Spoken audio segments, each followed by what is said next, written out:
ஞாபகம் வருதே ஞாபகம் வருதே ஞாபகம் வருதே. தனிநபர்களின் அனுபவங்களை கொண்டு வந்தாலே சிவகிரியின் ஒட்டுமொத்த வரலாற்றையும் ஏதேனும் ஒரு வகையில் அமைத்து கொள்ள முடியும் என்ற இந்த எளியவனின் முயற்சியை ஊக்கப்படுத்துவதற்காக இதனை செவிமடுக்க வந்துள்ள உங்கள் அனைவரையும் சிறந்தாழ்ந்தி வருக வருக என வரவேற்கிறேன்.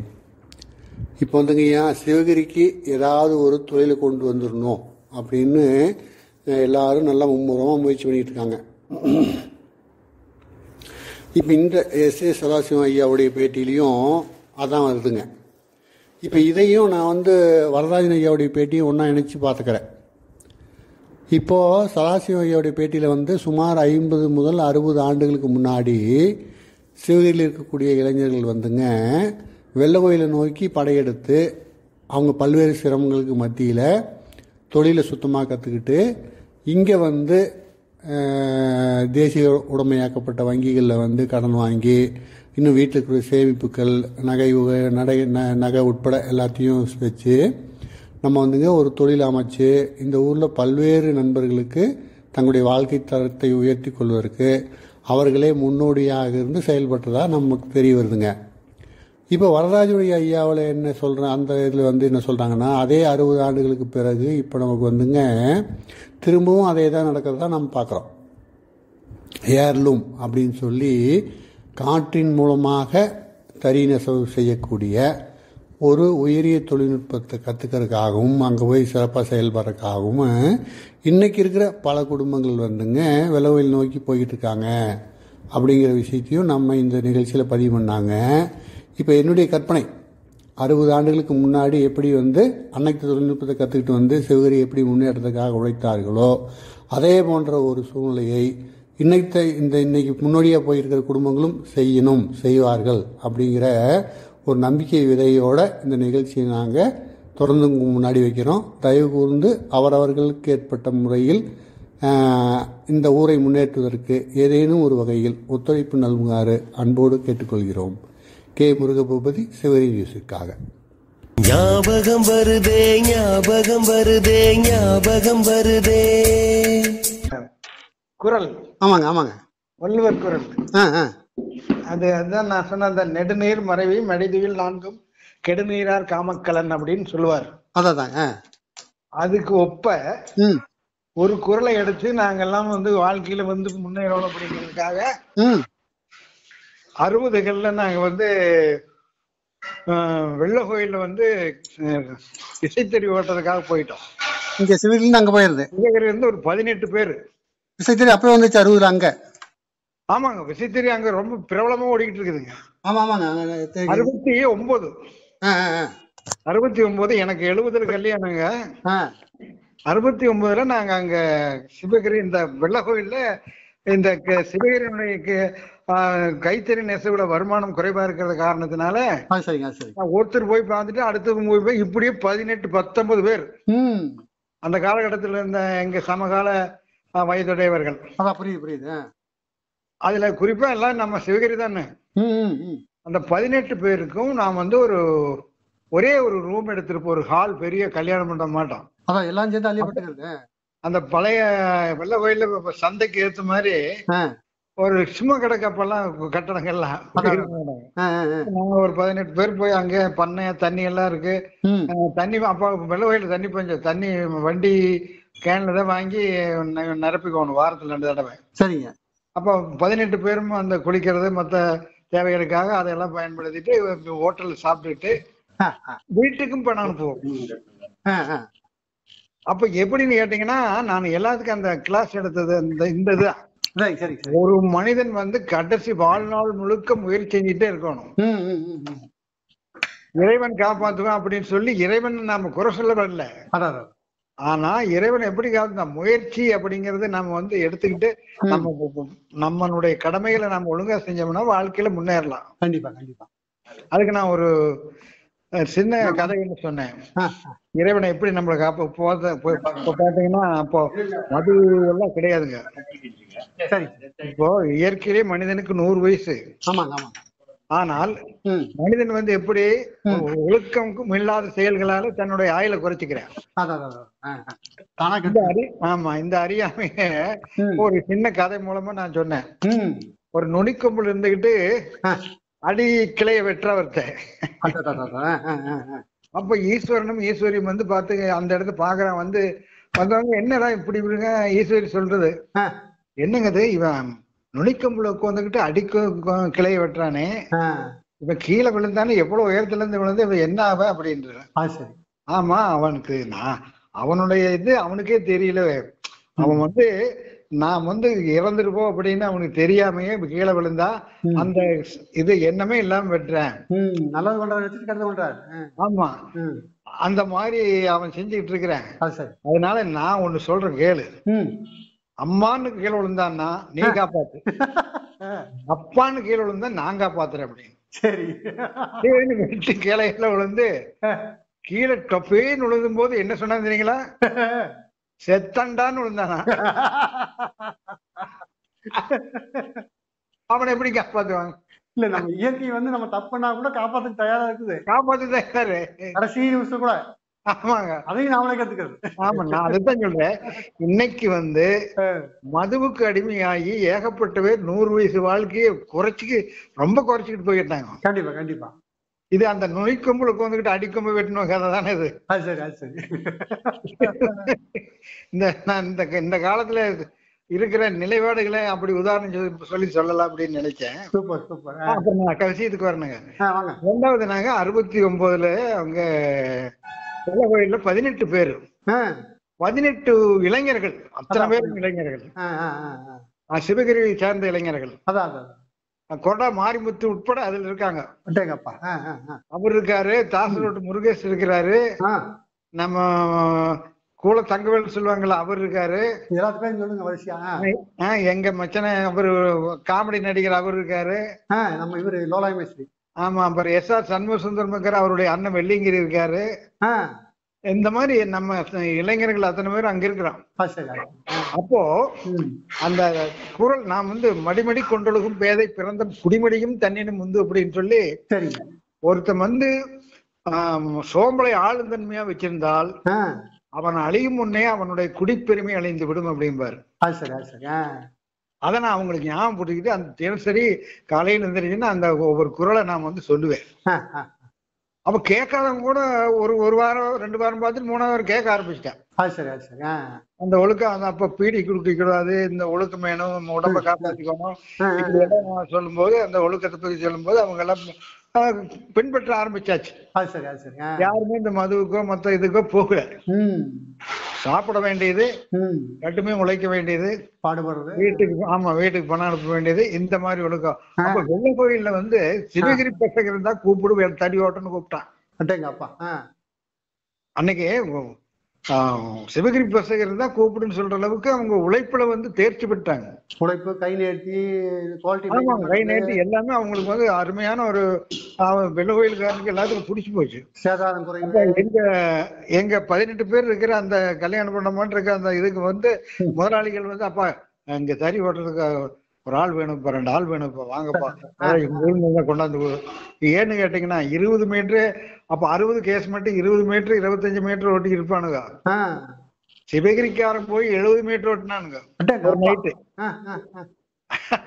அதுல சாதனை முருகேசே பாலிசெட்டியார் பட்டையில ஓட்டிட்டு ஒரு நாள் 60 கேஸ் மட்டும் நான் 72 மீட்டர் ஓட்டி இருந்தேன். அன்னைக்கே கிண்ண சாதனை. ஆமாங்க, அதெல்லாம் பட்டக்காரனும் வியந்துட்டேன். 25 மீட்டர் பீஸ்ல 3 பீஸ் ஓட்டி இருக்கிறேன். சிவகிரிக்காரல எங்க இருந்தப்பா வந்தாங்க? சிவகிரிக்கார கூப்பிடப்பா அவனை. அங்க இருக்கிறவங்களுக்கு எல்லாம் அவ்வளவு தொழில் நுணுக்கமும் மத்தெல்லாம் தெரியாது.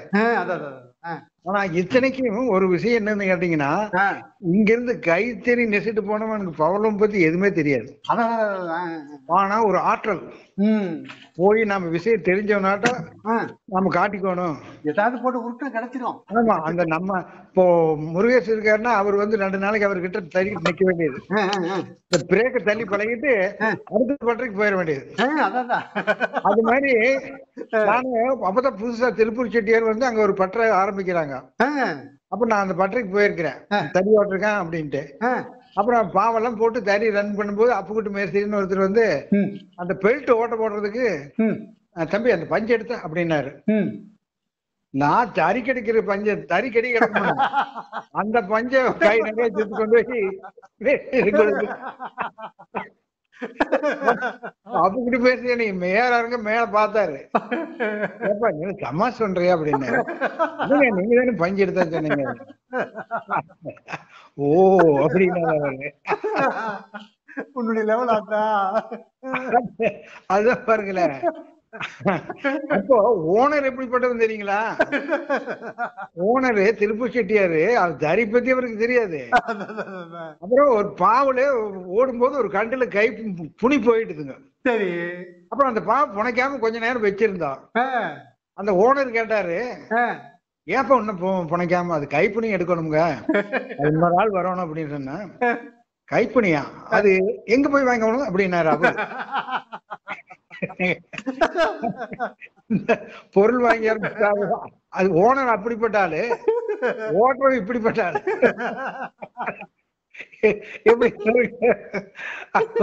அதுதான் நம்ம தறி. அங்க அப்படிப்பட்ட நிலையிலதான் இதேல இருந்து அத்தனை பேரும் போனோம். பஞ்சுனா என்ன தெரியாது, பெல்ட்டுக்கு ஓட்ட ஓடுற அந்த பஞ்சதைய கூட தெரியாம ஓட்ட தெரியும்னு போயிட்டுங்க. அப்படி போய் சக்சஸா ஒரு 2 மாசம் 3 மாசத்துல அந்த வெள்ள கோயில் சரித்திரத்திலேயே அந்த அத்தனை மீட்டர் ஓட்டாட இதெல்லாம் ஓட்டி காட்டணும். சாதனை. இரவும் பகல் அங்க கடுமையான உழைப்புங்க. அப்ப அப்பதான் ஃபர்ஸ்ட் எல்லாருமே அந்த கனவு செட்டியார்ல லைன் அந்த தந்தைக்கு ஏத்த மாதிரி ஒரு லைன் இருக்குங்க. ஒரு பெரிய பற்றை அவர் கட்டி போட்டிருக்காரு. ஒரு 10 தறி போடுறா ஒரு 10-20 வருஷம் அங்க எல்லாருமே போட கரூர்ல ரொம்ப அறிபறி சரக்கு. அப்ப இங்க இருந்து ஆளுக்கு பூரா போய் ஓட்டும் போது அவங்களுக்கு என்னாச்சு, நல்ல வருமானம். நல்ல அவங்க எல்லாம் அந்த காலகட்டத்துல பவலும் அருமையான வருமானம். ஓட்டம் இப்போ நாம இங்க வாரம் பூரா நேசா ஒரு 15 ரூபாய்க்கு நெய்ய முடியாதுங்க. ஆனா அங்க ஒரு வாரத்துக்கு கிட்டத்தட்ட 90 ரூபாய்க்கு ஓட்டுவேன் நைட்டு. பகல் 75 ரூபாய்க்கு ஓட்டுவாங்க. Super super. அப்போ ஹோட்டல்ல 12 ரூபா தான் சாப்பாட்டுக்கு வாரம் பூரா. வாரத்துக்கு 1970ல அந்த அண்ணாமலைன்னு சொல்லி அந்த வெள்ள கோயில் 3 ரோட்ல வச்சிருப்பாரு ஹோட்டலு. ஆமாங்க. அந்த ஹோட்டல் 12 ரூபா சாப்பாடு. நாங்க ஒரு வாரத்துக்கு பூரா சாப்பிட்டு 12 ரூபா வரை கொடுத்தோம்னா, ஏப்பா ஏதாச்சும் மட்டன் கிட்டன் வாங்கி ஒரு எங்க பொழைக்கிறப்பான்னு பாருங்க. அப்புறம் வாரத்துக்கு 2 நாளைக்கு மட்டன் போட்டுருவாரு. ஆமா, அந்த மட்டனுக்கு நாங்க 1,4 ரூபா தனியா. ஆமா, தனியா கொடுத்துருவோம். 12 ரூபா சேர்த்து 12 சேர்த்து 15 ரூபா கொடுத்துருன்னு வச்சுங்களேன். அந்த மாதிரி அவர் சொல்றதுக்காக. ஏன்னா அவர் மட்டன் நல்லா போடுவாரு. நம்மளுக்கு வேணும்னுதான் அவர் பண்றாரு. ஆனா நாங்க அதுல கூட சிக்கனம் பண்ணிக்கிட்டு தயிர் வேண்டாம் மோர் ஊத்தும்போம். அப்படியே ஆமா. ஏன்னா ஊர் விட்டு ஊர் போயிருக்கிறோம். ஆமா, எல்லாருமே வீட்டுக்கு பணம் கொடுக்கணும் அப்படின்னு சொல்லிட்டு அந்த அங்க இருந்து நம்ம ஊருக்காரர் சந்தைக்கு வருவாங்க. வெள்ளவாய சந்தைக்கு ஞாயிற்றுக்கிழமை. அவங்க கிட்ட வீட்டுல கொண்டு கொடுத்துருன்னு பணம் கொடுத்து விட்டுருவோம். அப்பவே டிரான்ஸ்பர் பண்ணி விட்டுருவோம். வெடி கிளம்பி போய் வீட்டுல போய் வாங்கிக்குவாங்க அவர்கிட்ட. அப்பவே கூகுள் பே அவ்வளவுதான். ஆமா, அவரு இந்த மீசக்காரர் ஒருத்தர் இருந்தார் இல்லைங்க, அந்த நம்ம இதுகிட்ட நம்ம ஒரு பெங்களூர் ராசு இருந்தார் இல்லைங்க, அவர்கிட்ட கேட்டாப்புல ஆலமரத்துக்கு பக்கத்துல ஐஸ்கார் தெரியும். அவருடைய அப்பா அந்த கையில தள்ளிக்கிட்டு போற வண்டியிலேயே எல்லா ஊருக்கும் போவாரு. ஐஸ் வண்டியா? ஐஸ் வண்டி, சர்பத்து வண்டி. ஆமா, அவரு அங்க வெள்ளவாய் வரும்போது நான் அவருக்கு எல்லாம் கொடுத்துட்டுருவோம். வெள்ளவாய்க்கே தள்ளிட்டு வருவாரா? வெள்ள கோயிலுக்கே தள்ளிட்டு வருவாருங்க அவரு. ஐயோ. சனிக்கிழமை வந்து முத்தூருக்கு தள்ளிட்டு வந்துருவாரு. முத்தூர்ல அப்படி ஞாயிற்றுக்கிழமை ஷிப்ட் அங்க பண்ணிடுவாரு. சரி சரி சரி. அப்படி அந்த 2 சந்தை முடிச்சு போட்டு அப்புறம் தான் ஊருக்கு வருவாரு. அப்படி அன்னைக்கு அண்ணன் உழைப்பெல்லாம் கடுமையான உழைப்புங்க. கண்டிப்பா. நாம வந்து வள்ளுவன் குரல் அந்த காலத்திலேயே வந்து அவன் பயிற்சியா அவன் ஒழுக்கத்தை மீறி எந்த கெட்ட பழக்கத்தையும் அவன் ஏத்துக்கூடாதுங்கிறதுக்காக அன்னைக்கு நாங்க வந்து குரலை வந்து நம்ம வாழ்வியல் தத்துவமா எடுத்துக்கிட்டோம். Super super. அப்ப எல்லாம் படிக்காதவனு கேட்டாக்கோ வந்து கண்டிப்பா கண்டிப்பா. அது மாதிரி நான் என்ன நினைக்கிறேன்னா ஒரு குரலை மட்டும் சொல்லி அதுக்கான விளக்கு இப்ப சொல்றது கூட நல்லா தெரிஞ்சிருக்குன்னு நினைக்கிறேன். இல்ல இது அருமையா ரொம்ப சூப்பரா இருக்குது. இதை வெளியிடலாம். நீங்க பேசுறது அத்தனையும் வெளியிடுற மாதிரிதான் இருக்குது. எடிட் பண்ண மாதிரி எதுவும் இல்ல. அது மாதிரி அதாவது இன்னைக்கு மது பழக்கத்துக்கு எல்லாரும் அடிமையாகி 100 வயசுங்கிற இயற்கையிலேயே மனிதனுக்கு 100 வயசுங்கிறத இன்னைக்கு கண்ணதாசன் பண்ணாங்க. 100 வரை காதல் வரும் அப்படின்னு சொல்லி நோயில்லா உடம்பு இருந்தால் 100 வரை காதல் வரும்னு பாடுவார் கண்ணதாசன். இன்னைக்கு நோய்க்கு இலக்கான உடம்பை இவங்களே நோய்க்கு வந்து வரவழைச்சுக்கிறாங்க. கண்டிப்பா கண்டிப்பா. அதுக்கு என்ன காரணம்? இன்னைக்கு ஒழுக்கமில்லாத நிலை வந்து சமூகத்துல அதிகமா இருக்குது. கண்டிப்பா கண்டிப்பா. அதுக்கு காரணம் வள்ளுவம் போன்ற அந்த குரல்களை வந்து அவங்களுக்கு அதாவது அறியப்படுத்துறதுக்கு கூட நம்மளால முடியல. இல்ல அவங்க கேக்குறாங்களோ கேட்கலையே அது வேற விஷயம். கண்டிப்பா கண்டிப்பா. ஆனா அத வந்து அந்த ஒழுக்கத்தை சொல்லிட்டு இருந்தோம்னா அவங்களுக்கு ஓரளவுக்காவது அந்த எண்ணம் வரும். கண்டிப்பா கண்டிப்பா. நம்ம விளக்கமா சொன்னோம்னா நீங்க புரிஞ்சுக்குவாங்கய்யா. ஆமா புரிஞ்சுக்குவாங்க. எல்லாத்துக்கும் ஒரு ஒரு சோம்பேறித்தனம் புரியாது. நுனிக்கிளைக்கு வந்து அடிக்கி கிளை வெட்டினா பாருங்க, அவன் வந்து இந்த டாஸ்மாக் இருக்காரு அவன் எந்த காலத்திலும் திருத்த முடியாது. அப்படி அவன் திருத்துவாங்கன்னு நினைக்கிறீங்களா? ஆரம்ப கட்டத்திலேயே அவனை திருத்தணும். அந்த உள்ள அந்த லயனை போய் தொடவே விடக்கூடாது. அப்பதான் வந்து அவனை நாம காப்பாற்ற முடியும். அவன் சொன்ன மாதிரி அம்மானா காப்பாத்தல, அப்பானாக்கா அவன் சேத்தண்டான்னு விழுவுறேன், அவனுக்கு எப்படி காப்பாத்துறது? அது கூட அவருக்கு தெரியல பாவம். அதுதான் இன்னைக்கு வந்து அந்த மதுவை ரொம்ப கேரத்தால இன்றைய இளைஞர்கள் அத்தனை பேரும் கை நடுக்கம் உள்ளவர்களா இருக்காங்க பெரும்பாலும்.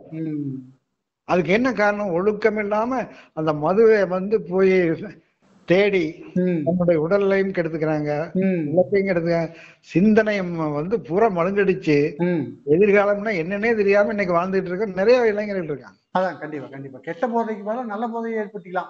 நல்ல போதை ஏற்படுத்தணும். அவங்களுக்கு எல்லாம் எப்படி புனரமைச்சு எப்படி அதுல இருந்து வெளிக்கொண்டுறது அப்படிங்கிறது எத்தனையோ இதெல்லாம் நடக்குது.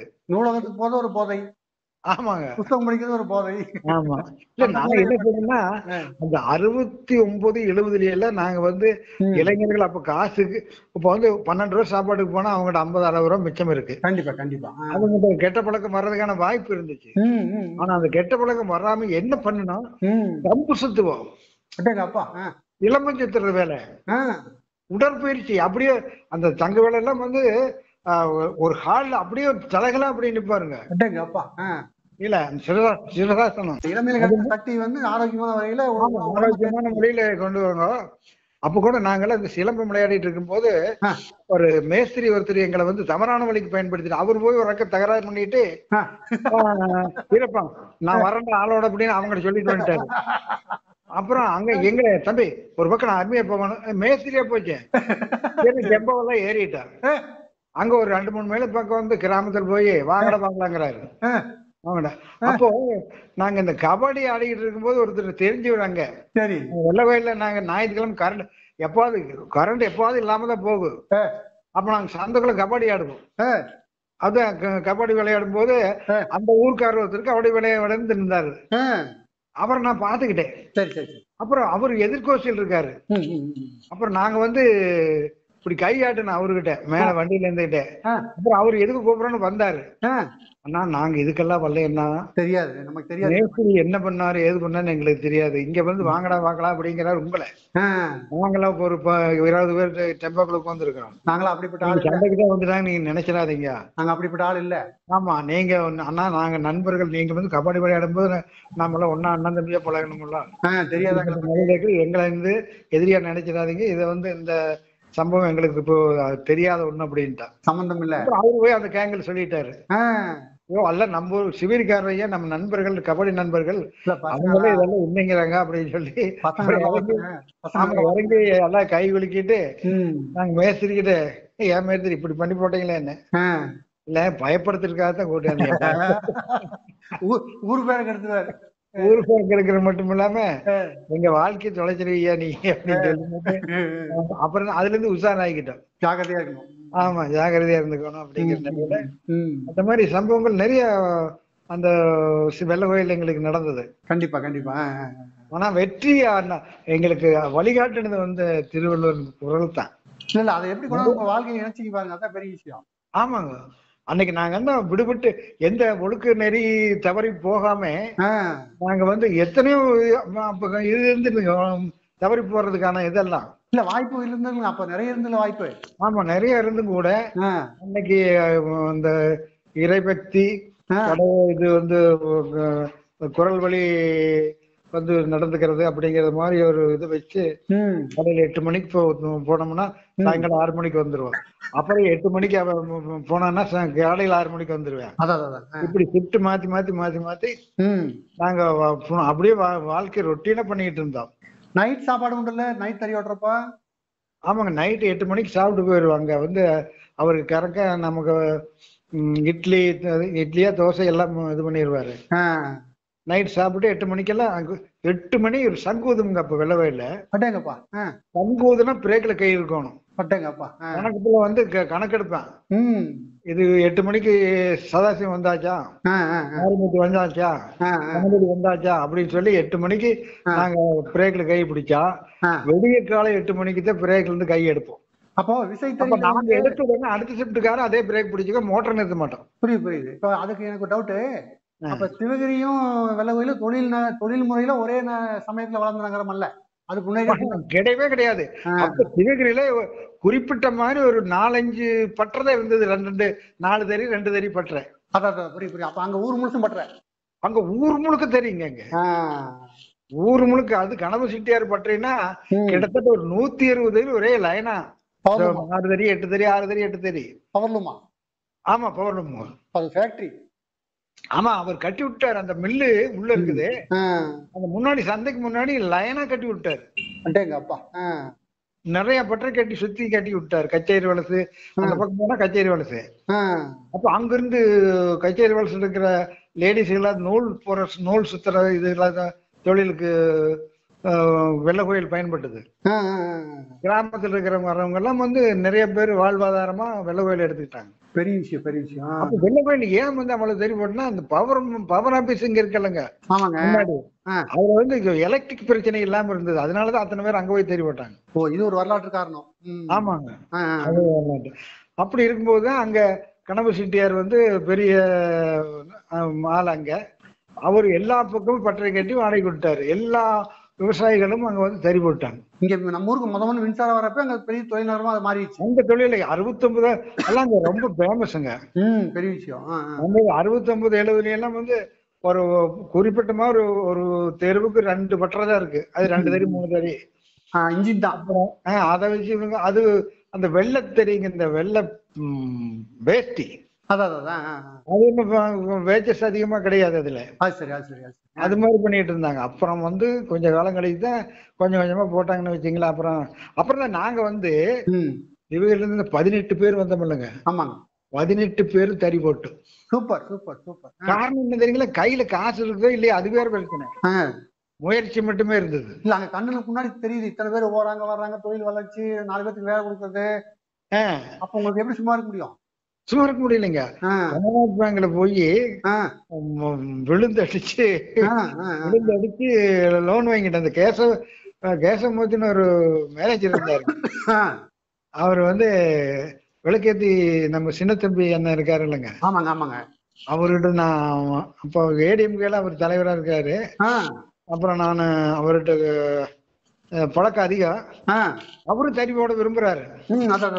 ஆனா தறி போடலாம்னா நான் பேங்க்ல கொஞ்சம் சப்போர்ட் பண்ணுங்கன்னா நம்ம ஆளுகளுக்கு தறி போட்டு இது பண்ணிடலாம்.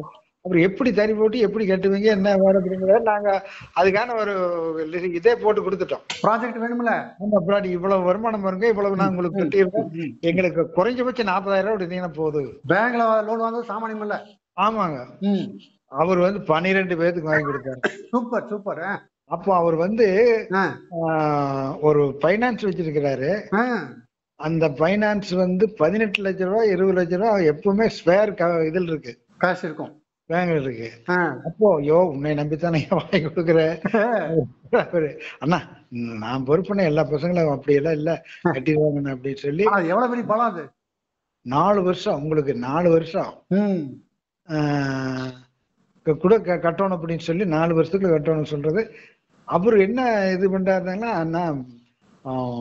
அதாவது அவரு இதா போடுறாரு, ஜாமீன் போறத வந்து இவங்க கட்டலைன்னா நான் கட்டுறேன்னு அவரு ஏத்துக்கிறாரு.